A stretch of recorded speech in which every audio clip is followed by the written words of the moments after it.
phases, had way too many penalties, and some of those penalties bit us in the butt to allow drives to continue, to give Murray State momentum. Gotta give those guys credit.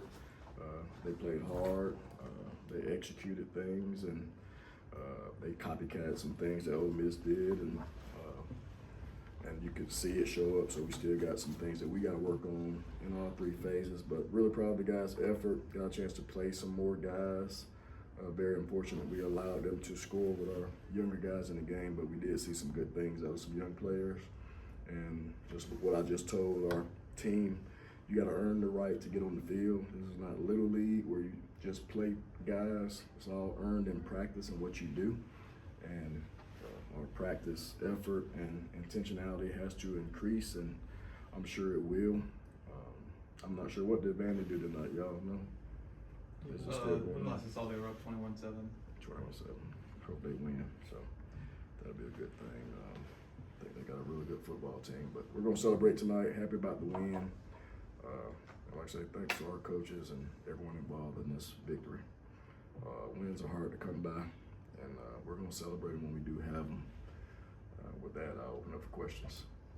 I guess the first part of it is Ted Hurst, 10 catches, 172 yards, 2 TDs. Kind of saw with the all-conference guy there tonight. But also, I guess, in this game, did you not necessarily want to need that type of performance from him to get the win in this one? It was just what they played, so everything kind of goes in progression, and they gave Ted opportunities, and Ted made some great run out the catches as well. That one he scored, he broke a tackle to get in the end zone. He was well short. Got the first down, but then he took it an extra step in scoring. So very proud of him and him showing some growth in that area with his run out the catch ability. But we're just trying to win the game. I'm not really concerned about who gets the credit, who plays well. When we win and lose, we do it as a team, and we're happy about the result.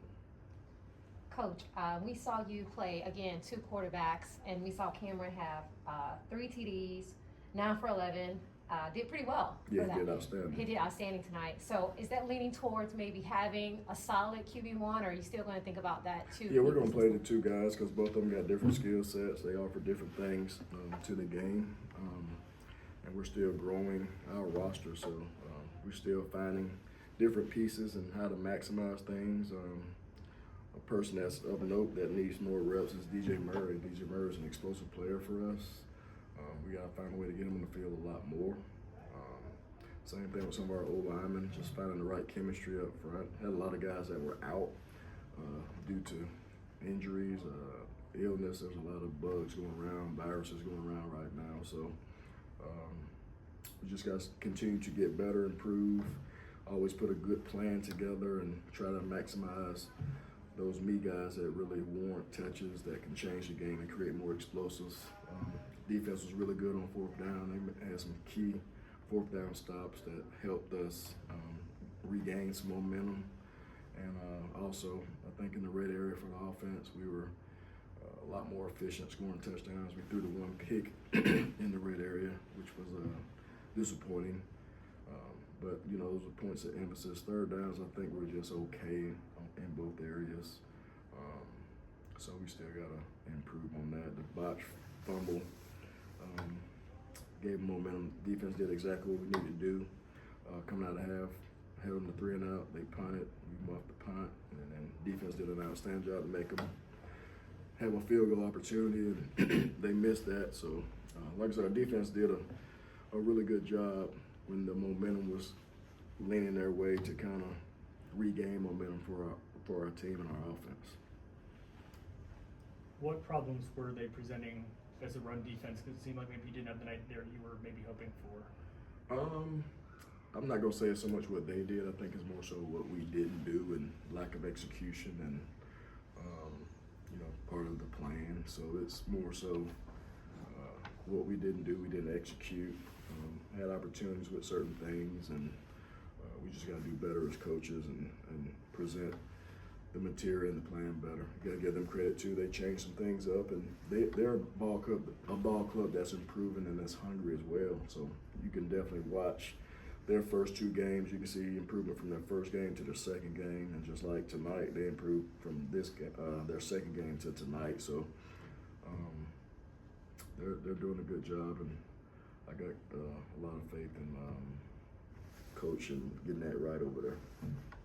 Coach, you talked about, of course, their improvements over the past 2 weeks, but for you, what are some improvements that you saw from the team from the past 2 weeks to now?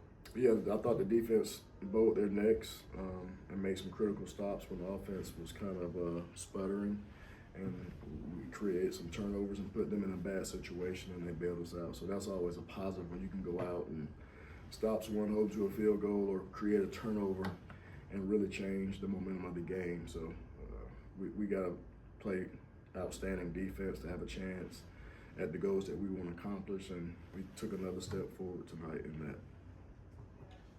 Coach, the second possession for Murray State, defense forced a 3-and-out, and that was the first 3-and-out since the third quarter of the Ole Miss game. So just curious, how did that kind of affect the team in a positive way, and did it kind of set the tone for the night? I don't remember that series exactly. What happened on offense? What did we do with the ball? Because I can't remember all that stuff. In between the first two touchdown drives. Yeah. For real, I don't remember. But, I mean, 3-and-outs are always good, and you want those different things. And like I said, the most important 3-and-out was the one coming out of halftime, because the previous 2 games we had, the second half, we were abysmal in stopping people and scoring points. So that was a positive coming out of halftime with a 3-and-0 stop, and then having to play another 3 plays when we muffed the punt. So that's the part. Trying to win the middle 8, which we did tonight, was encouraging. Coach, last week you talked about needing leadership, Mm-hmm. and you're about to hit the road.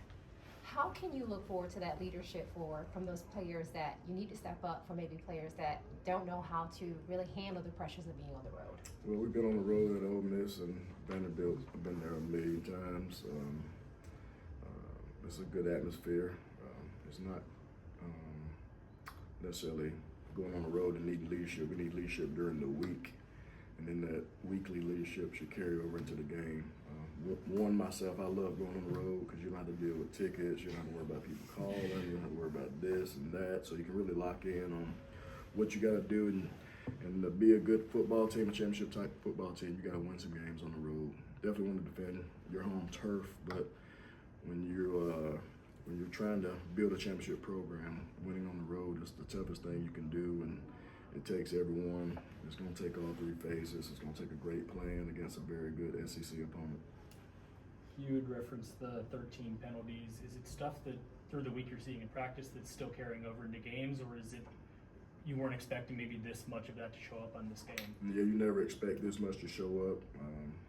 Panthers can't beat Panthers, and we definitely did that tonight. What you don't want to see is the pre- and post-snap penalties. Some of the penalties are subjective, but hands to the face to me, personal foul, the late hit with Marlon at the end, which extended the drive. We can't do that. The false starts on offense, those are pre-snap penalties that you cannot have. So those are the ones that just kill you. And the holding and pass interference and things of that sort, I mean, that kind of stuff go both ways, and officials miss calls and make the right calls on some of those, and I'm not worried about those, but it's those big post and pre-snap penalties that we got to cut down on. Is there anything you can point out from the operational stuff that's going wrong that's causing some of that pre-snap? Just not locked in. Got to be focused. That's all just a lack of focus. It's not necessarily an operational deal. It's players got to really lock in on the snap count and when we change the cadence and different calls. So it's nothing from an operational standpoint. It's just players got to lock in and execute what we're trying to do from a cadence standpoint. I guess similar theme with the special teams, because you have the muff, you had the punt return given up again, just more of that stuff's creeping into the game. Yeah, same thing. I mean, the muff punt, that happens at time to time. Just unfortunate when it happened. I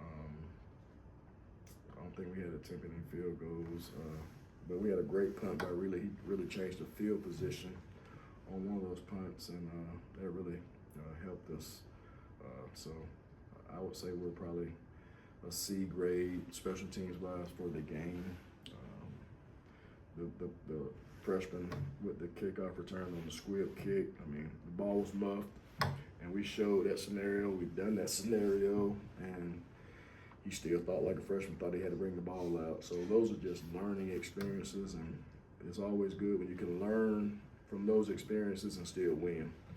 So it'll be a teaching moment for TJ, and he'll get better, and he had a couple of good returns too. A guy who's had kind of a tough time staying healthy in college, Leo Blackburn's a touchdown tonight.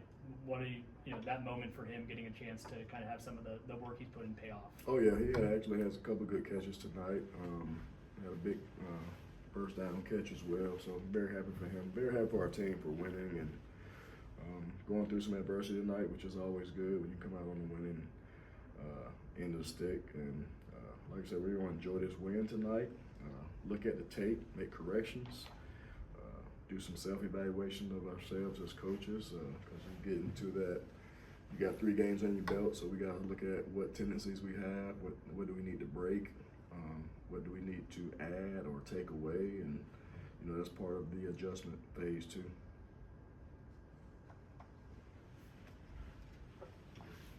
So the touchdown that Rashad scored, it was after Finley's second interception, but you guys got the ball back pretty quickly and then got a goal to go again, and you handed the ball off to him first down, didn't get it second down, handed it to him again.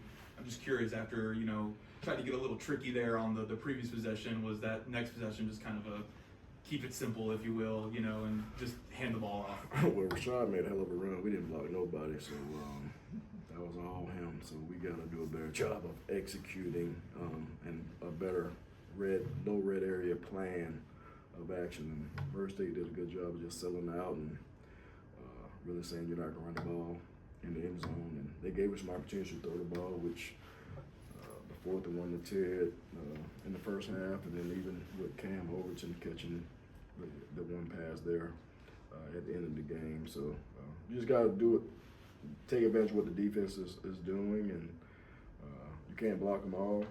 But at the same token, we just got to have a better plan of action and try to put our guys in better positions. I know you mentioned earlier some of the freshmen getting there at the end. I saw Caden Atkins make a few plays, just to name one. So what did that mean to you, see your young guys getting there and get their nose on the ball? Yeah, Caden Atkins actually played with good effort. He does in practice. He's really one that has caught my eye in how he prepares. He still doesn't know all the calls, so he's a liability in a sense, and trusting that he'll do the right thing. So he's earning his way, and the more he learns the playbook, I think his skill set, his effort, his physicality that he plays with, he'll earn his way on the field a lot more moving forward. So he closed on a couple of counters really well. He's a high motor, high energy guy, and you need that too. You need that juice, and he provided that for those young guys. Coach, you talked about cleaning up mistakes last week. We talked about it again this week, even with the win. What are some things that you want to implement and put in place so that we don't see a lot of the same repeat mistakes every week? Yeah, I mean, football's going to be, it's part of mistakes. I mean, every game, both teams, whether you win or lose, are going to have mistakes. That's just part of football. No one's going to be perfect. There's not going to be perfect play calls. We're not going to be perfect as coaches. Players aren't going to be perfect. It's more so just making sure you have more positive moments than negative moments, and don't let those negative moments carry over to create a new identity that, oh well, here we go again. So that's just part of the culture of defining what moments are, and that moments don't really have a life unless you give them life. And that's one thing, some things that we preach with our guys is have a next moment attitude and just move on. Any more questions for Coach? All right, appreciate it.